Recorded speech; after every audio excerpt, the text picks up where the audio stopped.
说一个社会真相，房地产想要再迎来春天几乎不可能，软着陆将是它最好的结局，而消费则将成为未来的主旋律。但当下普通百姓的口袋并不充裕，那么未来的经济策略其实已经很明朗了，就是要通过涨价来对财富进行重新分配，淘汰一批人，同时造就一批新富。那么谁会被淘汰？谁的收入会增加？财富又将如何分配？这就是我们今天要探讨的话题。大家好，我是遨游鱼塘的躺平猫，一个努力让数据开口说话的财经博主。先看数据，2024年中国 GDP 总量突破18万亿美元，但名义 GDP 增速 4.2%， 低于实际增速 5%， 反映企业利润下滑与居民收入增长乏力。这种宏观总量增长、微观主体承压的矛盾，正是涨价策略的底层逻辑。通过价格调整，实现财富从低效部门向高效部门转移。我们都知道，在一个存量市场里，一个人的支出就是另一个人的收入。如果市场上的商品价格下跌，没有人会受益，无论穷人还是富人，都会被卷入一个下降的螺旋。要扭转这种局面，只有2种办法：一是倒牛奶，二是涨价。倒牛奶的故事大家可能都听过，尤其是美国大萧条时期的经典案例。但很多人不知道的是，当时倒牛奶其实有3种方式。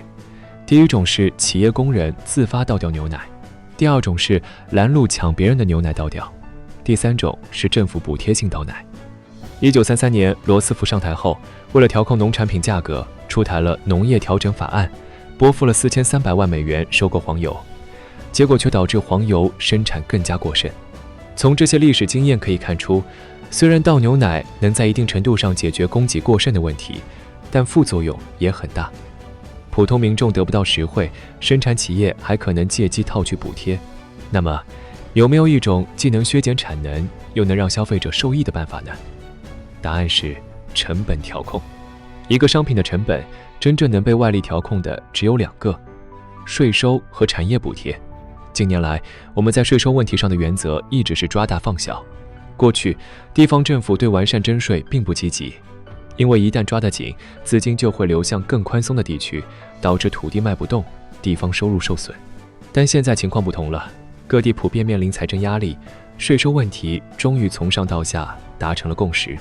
明年将是抓税收的一年，重点不仅仅是电商，中小微企业也可能面临成本上升，低价策略将难以为继，一批靠低价生存的商户将被淘汰。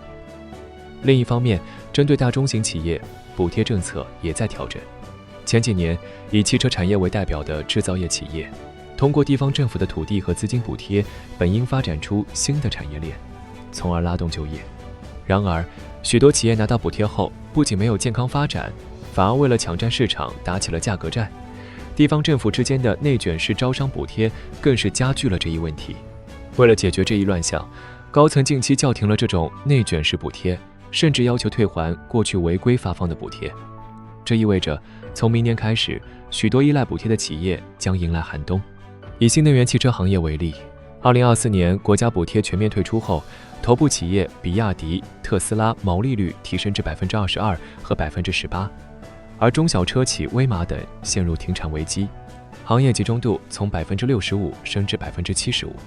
2024年数据显示，全年注销企业达120万家，主要集中在低端制造业，印证了淘汰低效产能到头部企业集中，再到税收反哺民生的闭环逻辑。通过税收和补贴的双重调控，企业之间的竞争将回归相对公平的层面。随着经营成本的上升，这些成本最终会以涨价的形式转嫁给消费者，结果就是谁撑不住谁出局，谁卖不动谁关门，而剩下的企业将分享良币驱逐劣币带来的市场红利。有人可能会问，涨价了，消费者岂不是吃亏了？这里就要提到消费券的作用了。假设有一台冰箱，对穷人来说是刚需，如果给所有人发消费券，穷人买冰箱能省一笔钱，而富人则可能根本不需要冰箱，消费券对他们来说毫无意义。这就是消费券的筛选作用，它能实现定向补贴和定向放水，比直接发钱更有效。咱们再看下收入数据。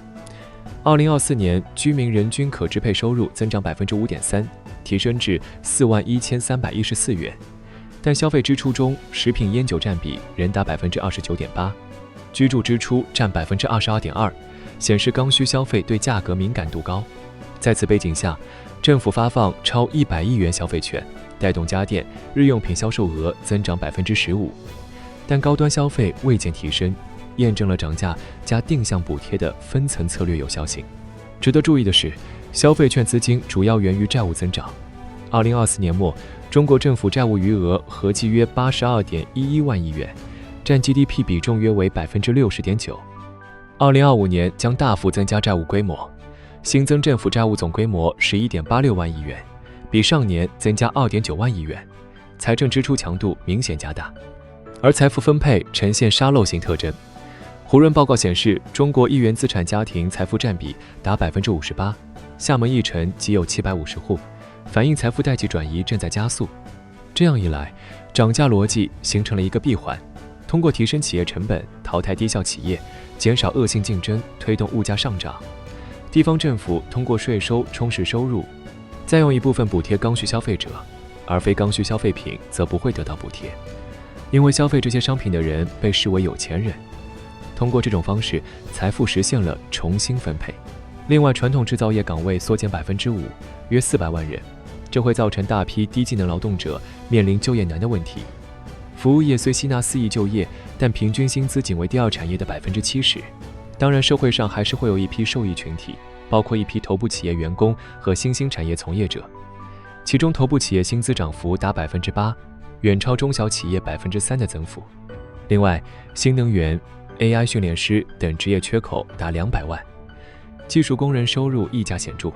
基于以上逻辑，我们可以得出3个结论：补贴力度大的行业抓紧购买，如果某个行业当前补贴力度大，且你有需求，最好尽快购买，因为补贴结束后，这些行业会立刻涨价，依赖补贴的企业将面临淘汰。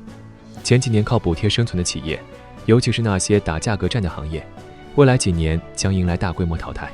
打工人要拥抱技能升级，向高技术制造业、服务业头部企业靠拢。未来所有行业都将呈现2极分化，好的企业会越来越好，差的企业将直接消亡。因此，打工人应顺势而为，才能避免被社会淘汰。在新一轮的财富分配期，无论是企业还是普通人，都需要顺应趋势做出调整。涨价不仅是经济策略，更是财富重新分配的工具。